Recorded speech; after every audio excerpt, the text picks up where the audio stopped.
नमस्कार, मैं हूं आलोक यात्री और आप देख रहे हैं अपना पसंदीदा प्रोग्राम इंडिया डेली का खास शो शैतान। आज हम दिखाएंगे शैतानों के जुर्म की ऐसी वारदात जिसे देखकर हैरान रह जाएंगे आप। टॉय कार से बम ब्लास्ट की साजिश हुई नाकाम, किडनी रैकेट का हुआ सनसनीखेज खुलासा, 5 साल के प्रेम प्रसंग का हुआ खूनी अंत, कंपटीशन की तैयारी कर रही छात्रा हुई प्रेमी की साजिश का शिकार।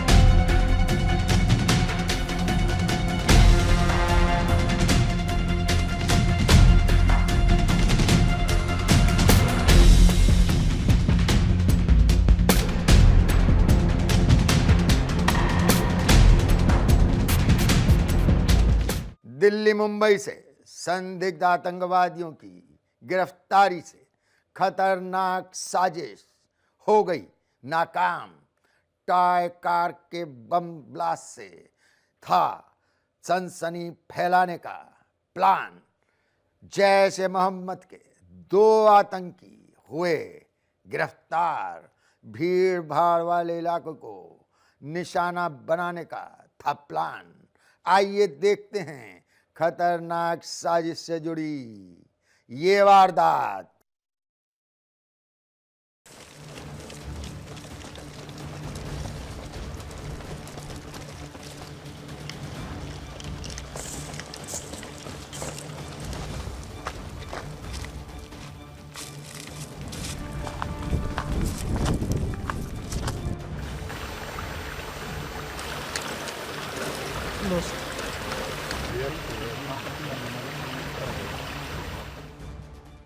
राजधानी दिल्ली, आर्थिक राजधानी मुंबई और टारगेट भीड़ भाड़ वाले इलाके। टॉय कार में बम लगाकर बड़े धमाके की साजिश, लेकिन वक्त रहते सुरक्षा एजेंसियों ने इस खतरनाक प्लान को नाकाम कर दिया। दिल्ली पुलिस की स्पेशल सेल और मुंबई एटीएस ने मिलकर मुंबई से मुसाब अहमद उर्फ कलाम और मोहम्मद हमाद नाम के कथित आतंकियों को गिरफ्तार किया है। दोनों कट्टरपंथी संगठन OIS और आतंकी संगठन जैश ए मोहम्मद से प्रभावित होकर आतंकी वारदातों को अंजाम देने की ट्रेनिंग ले रहे थे। आरोपी टॉय कार में विस्फोटक लगाकर रिमोट या टाइमिंग के जरिए धमाका करने की तैयारी में थे। ऑनलाइन प्लेटफॉर्म के जरिए बम बनाने की ट्रेनिंग और टारगेट भीड़ बाजार, पब्लिक प्लेस, ताकि ज्यादा से ज्यादा तबाही हो पाए। टॉय कार बम साजिश ने एक बार फिर ये साफ कर दिया है कि आतंक का चेहरा बदल चुका है। अब बंदूक नहीं, छोटे छोटे मॉड्यूल, ऑनलाइन ब्रेन वॉशिंग और लोकल युवाओं का इस्तेमाल। सुरक्षा एजेंसियों ने बड़ा हमला तो टाल दिया, लेकिन खतरा भी टला नहीं है, क्योंकि दिल्ली पुलिस के स्पेशल सेल को ये जानकारी हाथ लगी है कि इन मॉड्यूल में 3 से 4 नाबालिग भी शामिल हैं, जिनकी तलाश की जा रही है।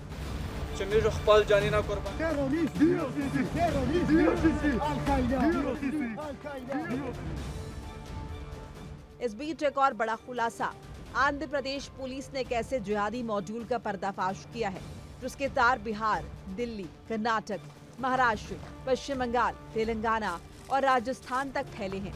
ये नेटवर्क सोशल मीडिया के जरिए युवाओं को टारगेट कर रहा था। कट्टरपंथी वीडियो, ब्रेन वॉशिंग और फिर भर्ती।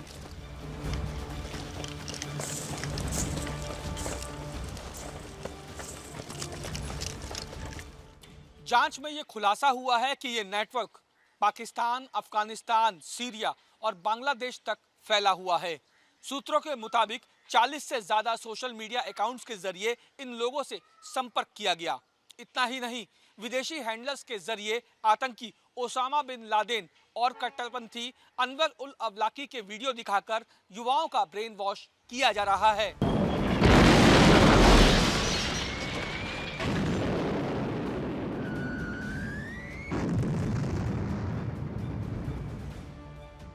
जांच में खुलासा हुआ है कि नेटवर्क पाकिस्तान, अफगानिस्तान, सीरिया और बांग्लादेश तक फैला हुआ है। सूत्रों के मुताबिक 40 से ज्यादा सोशल मीडिया अकाउंट्स के जरिए इनसे संपर्क किया गया। विदेशी हैंडलर्स के जरिए आतंकी ओसामा बिन लादेन और अनवर अल अवलाकी जैसे कट्टरपंथियों के वीडियो दिखाकर युवाओं को उकसाया जा रहा है।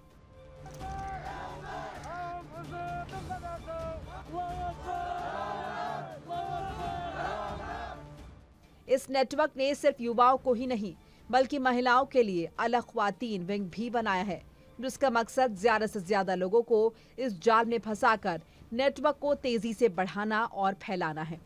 सूत्रों के मुताबिक विदेशी ट्रेनर से हथियार चलाने की ट्रेनिंग और स्नाइपर हमले की रणनीति, हिजरत और खिलाफत जैसे एजेंडे पर काम, यानी मकसद सिर्फ हमला नहीं बल्कि भारत में बड़ा आतंकी ढांचा खड़ा करना। देश भर में फैले इस जिहादी नेटवर्क की परतें लगातार खुल रही हैं।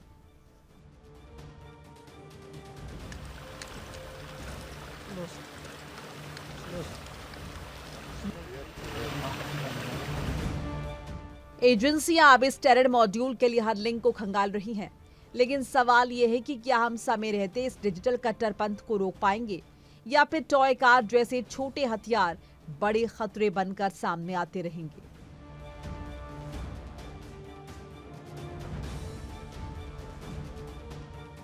फिलहाल जांच एजेंसियां इस टेरर मॉड्यूल की हर एंगल से बारीकी से जांच कर रही है, लेकिन सवाल ये है कि क्या हम वक्त रहते इस डिजिटल कट्टरपंथ को रोक पाएंगे या फिर टॉय कार जैसे छोटे हथियार बड़ा खतरा बनकर लगातार सामने आते रहेंगे। वीडियो जर्नलिस्ट रविंदर के साथ Rajneesh Sharma, India Daily, Delhi. Kanpur kidney racket की गाजियाबाद में भी पहुंची आग। 2 अस्पताल का सामने आया कनेक्शन। होटल के कमरे का वीडियो हुआ वायरल। नोटों की गड्डियां खोल रही हैं साजिश की पोल। आरोपियों के पास सैकड़ों करोड़ रुपए की संपत्तियां होने का है अनुमान। आइए देखते हैं शैतानी साजिश की ये वारदात।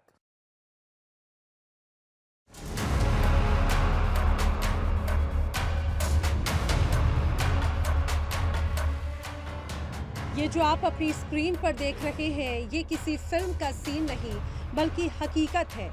एक होटल का कमरा, बेड पर बिछी नोटों की गड्डियां और उनके बीच में आंखों पर काला चश्मा, मुस्कुराते चेहरे। ये इस काले कारनामे के मास्टरमाइंड परवेज शैफी। ये नोट किसी मेहनत की कमाई के नहीं बल्कि इंसानी अंगों के सौदेबाजी का खून लगा पैसा है। ये वायरल वीडियो चीख चीख कर गवाही दे रहा है कि इस गैंग के हौसले कितने बुलंद थे। जांच में खुलासा हुआ कि परवेज शैफी कोई मामूली मोहरा नहीं। गाजियाबाद का ये शातिर अपराधी लूट और डकैती के मामलों में पहले भी जेल की हवा खा चुका है। इस किडनी रैकेट में इसे लॉजिस्टिक्स हेड बनाया गया था। दिल्ली और गाजियाबाद के नकली डॉक्टरों की टीम को कानपुर के आहूजा हॉस्पिटल तक सुरक्षित पहुंचाना इसी की जिम्मेदारी थी। लग्जरी गाड़ियां उपलब्ध कराना और पुलिस की नजरों से बचाकर डॉक्टरों को ऑपरेशन टेबल तक लेकर जाना परवेज का ही काम था। कानपुर के किडनी कांड में क्राइम ब्रांच की कार्रवाई लगातार जारी है। अब एक सोशल मीडिया पर वीडियो वायरल हो रहा है जिसमें डॉक्टर अफजल और परवेज शैफी, जो कि इस पूरे किडनी कांड में जो लॉजिस्टिक हेड है, उनका ये पूरा वीडियो है जिसमें होटल के कमरे में नोटों की गड्डियों के साथ ये दिखाई पड़ रहे हैं। फिलहाल पुलिस ने इस पूरे मामले में जाँच पड़ताल और तेज कर दी। कानपुर पुलिस की घेराबंदी में आहूजा अस्पताल में इस नेक्सस का भंडाफोड़ किया। पुलिस ने बड़ी कार्रवाई करते हुए आरोपियों को आहूजा हॉस्पिटल से घेराबंदी कर पकड़ा था। बताया जा रहा है कि परवेज ही वो शख्स था जो पूरी टीम को लेकर अस्पताल पहुंचा था। इस रैकेट का तरीका बेहद खौफनाक था। किडनी निकालने के ऑपरेशन को मेडिकल रिकॉर्ड में गॉलब्लैडर का इलाज दिखाया जाता था और 1 साल पहले एक महिला की मौत भी इसी जालसाजी के कारण हुई। इस पूरे खेल का एक और अहम किरदार है बिचौलिया साहिर, जो मजबूर मरीजों को आधी कीमत पर किडनी दिलाने का लालच देकर इस मौत के कुएं में धकेलता था। कानपुर पुलिस अब दिल्ली और गाजियाबाद के उन सफेद पोश अस्पतालों की कुंडली खंगालने में जुटी हुई है जो इस गैंग के मददगार थे। डॉक्टर अफजल और परवेज की जुबान खुलने के बाद कई बड़े नामों पर गिरफ्तारी की तलवार लटक रही है। पुलिस अब इस बात की तफ्तीश कर रही है कि इस नेटवर्क के तार और किन किन बड़े अस्पतालों और सफेद पोश लोगों से जुड़े हैं। साथ ही साथ कानपुर पुलिस की एक टीम दिल्ली और गाजियाबाद में लगातार छापेमारी कर रही है। डॉक्टर रोहित जो इस पूरे मास्टरमाइंड का सर्जन है, इस पूरे गैंग का सर्जन है, उसकी तलाश की जा रही है। साथ ही साथ अन्य कई अस्पताल और कई जो डॉक्टर्स इस पूरे किडनी कांड में शामिल हैं, उनका पता लगाया जा रहा है। कानपुर पुलिस की कार्रवाई किडनी तस्करों पर लगातार जारी है और अब तक कुल 9 गिरफ्तारियां की जा चुकी हैं। साथ ही साथ किडनी तस्करी से जुड़े एक एक पहलू की जांच की जा रही है। पुलिस कमिश्नर का कहना है कि किसी को भी इस मामले में जो आरोपी है उनको बख्शा नहीं जाएगा। Srivastava, India Daily, Kanpur. मध्य प्रदेश के सीहोर से आई है यह सनसनीखेज खबर। 5 साल के प्रेम प्रसंग का हुआ खूनी अंत। प्रेमी से पीछा छुड़ाने के लिए शादीशुदा महिला ने बनाया खतरनाक प्लान। पति और बच्चों के साथ मिलकर दिया साजिश को अंजाम। आइए देखते हैं ये खूनी वारदात।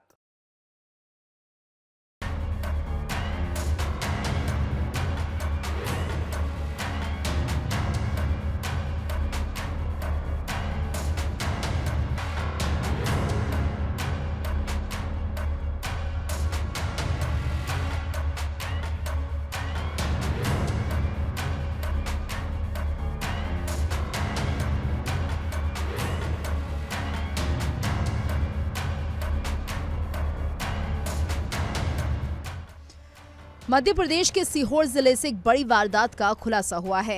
ये तस्वीरें हैं उन चेहरों की जो दिखते तो आम थे, लेकिन इनके इरादे बेहद खौफनाक थे। पुलिस की गिरफ्त में ये 5 आरोपी एक ऐसी साजिश के किरदार हैं जिसने एक बेगुनाह की जिंदगी छीन ली। ये कहानी प्यार, धोखे और मौत की है।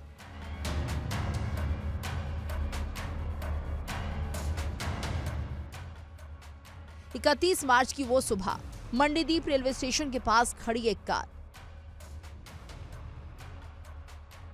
और उस कार के भीतर एक बेजान लाश पड़ी थी। पुलिस के लिए एक ब्लाइंड मर्डर था जिसमें ना कोई गवाह था ना कोई सुराग, लेकिन सीहोर पुलिस की सूझबूझ ने जो राज खोला उसने सबको झकझोर कर रख दिया। दरअसल 31 मार्च को मंडीदीप पुलिस को सूचना मिलती है कि रेलवे स्टेशन के पास एक स्विफ्ट डिजायर कार लावारिस खड़ी है। इसके बाद जब मौके पर पहुंचकर पुलिस कार का दरवाजा खोलती है तो पिछली सीट पर एक 50 साल के शख्स की लाश बरामद होती है। मृतक की पहचान भोपाल के नेहरू नगर निवासी संतोष शर्मा के रूप में होती है। लेकिन सवाल ये था कि भोपाल का रहने वाला शख्स मंडीदीप में अपनी ही कार में मृत कैसे मिला। क्या ये आत्महत्या थी या कोई गहरी साजिश? पुलिस की सुई संतोष शर्मा के मोबाइल रिकॉर्ड्स पर टिकी। कॉल डिटेल्स में एक नंबर संदिग्ध पाया गया। वो नंबर था 23 साल के वीरेंद्र तुमराम का। जब पुलिस ने वीरेंद्र को हिरासत में लेकर सख्ती से पूछताछ की तो उसने जो सच उगला उसने होश उड़ा दिए।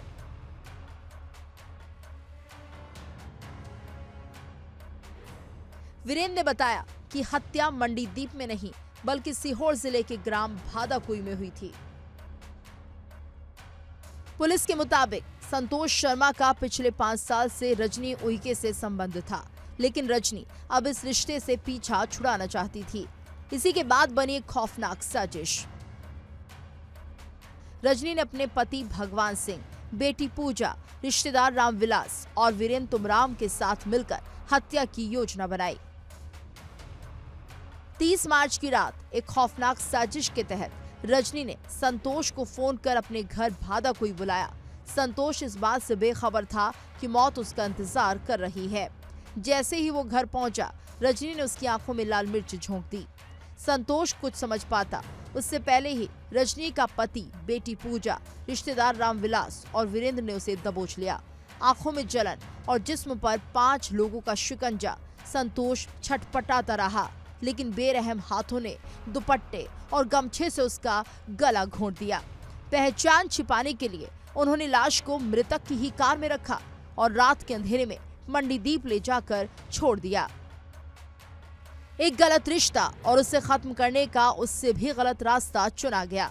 रजनी ने पीछा छुड़ाने के लिए पूरे परिवार को कातिल बना दिया। आज पूरा परिवार जेल की सलाखों के पीछे है और एक घर तबाह हो चुका है।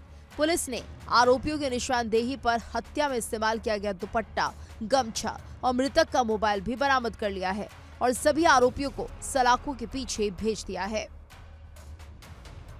पुलिस ने महज 24 घंटे के अंदर अंधे कत्ल का खुलासा कर लिया कि कैसे पत्नी ने अपनी प्रेमी की हत्या अपने पति, बेटी और परिवार वालों के साथ मिलकर की थी। इंडिया डेली के लिए मुक्ता पाठक की रिपोर्ट। ग्वालियर से आई है भरोसे के कत्ल की ये सनसनीखेज खबर। कंपटीशन की तैयारी कर रही छात्रा बनी प्रेमी की साजिश का शिकार। शादी का झांसा देकर जीता छात्रा का विश्वास। छात्रा की आबरू से खिलवाड़ कर प्रेमी हो गया फरार। आइए देखते हैं भरोसे के कत्ल की ये वारदात।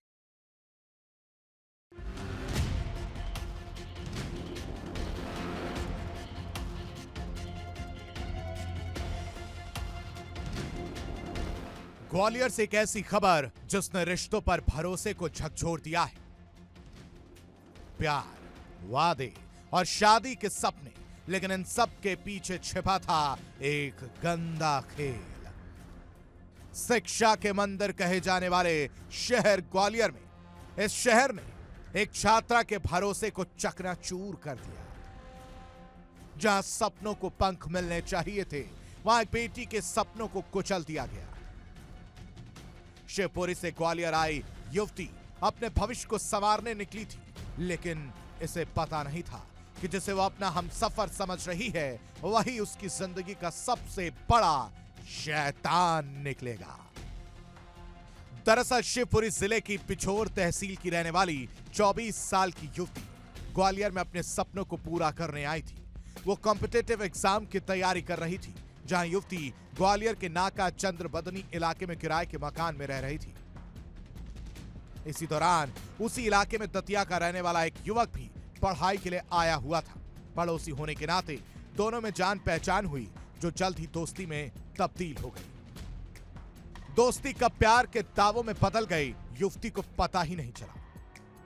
युवक ने शादी का वादा किया, भविष्य के सुनहरे सपने दिखाए और इसी वादे के आड़ में उसने युवती का शारीरिक शोषण करना शुरू कर दिया। पिछले 2 सालों से यह सिलसिला चलता रहा। युवती इस उम्मीद में चुप रही कि एक दिन वो शादी के बंधन में बंध जाएंगे। युवक ने युवती को शादी का झांसा दिया, उससे वादे किए, साथ जीने और मरने की कस्में खाई। फोन पर घंटों बात करना और मुलाकात का सिलसिला यूं ही चलता रहा और हर बार एक ही वादा, मैं तुमसे शादी करूंगा। युवती प्यार में अंधी होकर सब कुछ सहती रही। उसे यकीन था कि एक दिन यह रिश्ता शादी में बदलेगा, लेकिन उसे क्या पता था कि यह प्यार नहीं, एक साजिश है। लेकिन धोखे की बुनियाद पर टिका यह रिश्ता तब ताश के पत्ते की तरह ढह गया जब युवती को पता चला कि जिस शख्स पर उसने सब कुछ न्यौछावर कर दिया, वो कहीं और शादी करने की तैयारी कर रहा है। और कल अभी फरियादिया आई थी, फरियादिया में आके थाने पर रिपोर्ट करी थी कि चंद मंदिर आके गली नंबर 1 में वो पढ़ाई करने आई थी और तैयारी कर रही थी। उसी दौरान एक अन्य युवक भी उनके पास में किराए से कमरा लेकर रहता था, वो भी अपने तैयारी कर रहा था, पढ़ाई कर रहा था। उस दौरान उनके संपर्क हुए। संपर्क के बाद आपस में बातचीत हुई, शादी का उनका वादा हुआ, लेकिन पुरुष के द्वारा वर्तमान में कहीं अन्य जगह सगाई कर ली गई, जिस कारण से कल महिला यहाँ पे आई। उसके द्वारा उक्त व्यक्ति आरोपी के द्वारा उसके साथ गलत कार्य करने संबंधी रिपोर्ट दर्ज कराई है, जिस पर से मामला दर्ज किया गया। युवती का विश्वास टूट चुका था और सामने खड़ा था सिर्फ और सिर्फ विश्वासघात। सच्चाई सामने आते ही पीड़िता ने हिम्मत जुटाई, ग्वालियर के झांसी रोड थाने पहुंचकर आप बीती सुनाई। पुलिस ने मामले की गंभीरता को देखते हुए तुरंत केस दर्ज कर लिया। पुलिस की टीम युवक की तलाश में संदिग्ध ठिकानों पर छापेमारी कर रही है। अधिकारियों का कहना है कि आरोपी को जल्द ही गिरफ्तार कर लिया जाएगा और इस मामले में आगे की कानूनी कार्रवाई शुरू की जाएगी। फिलहाल आरोपी फरार है, लेकिन यह मामला सिर्फ एक अपराध नहीं बल्कि उन हजारों छात्र छात्राओं के लिए एक चेतावनी है जो अकेले रहकर पढ़ाई कर रहे हैं। प्यार और शादी के नाम पर भावनाओं का सौदा करने वाले ऐसे लोग समाज में खुलेआम घूम रहे हैं। पुलिस आरोपी के तलाश में जुटी हुई है कि कैसे एक युवती जो पढ़ने के लिए आई थी उसके साथ लगातार 2 साल तक शादी का झांसा देकर दुष्कर्म किया जा रहा था। इंडिया डेली के लिए मुक्ता पाठक की रिपोर्ट। हमारे शो में आज बस इतना ही। अगली मुलाकात में करेंगे कुछ और गुनहगारों का पर्दाफाश। तब तक आप रहिए सावधान, क्योंकि आसपास कहीं भी हो सकता है शैतान। देखिए इंडिया डेली 24/7 अब आपके स्मार्ट टीवी पर। इंडिया डेली मौजूद है सभी डिजिटल प्लेटफॉर्म पर लाइव और लगातार। इंडिया डेली 24/7 हर दिन राष्ट्र को समर्पित।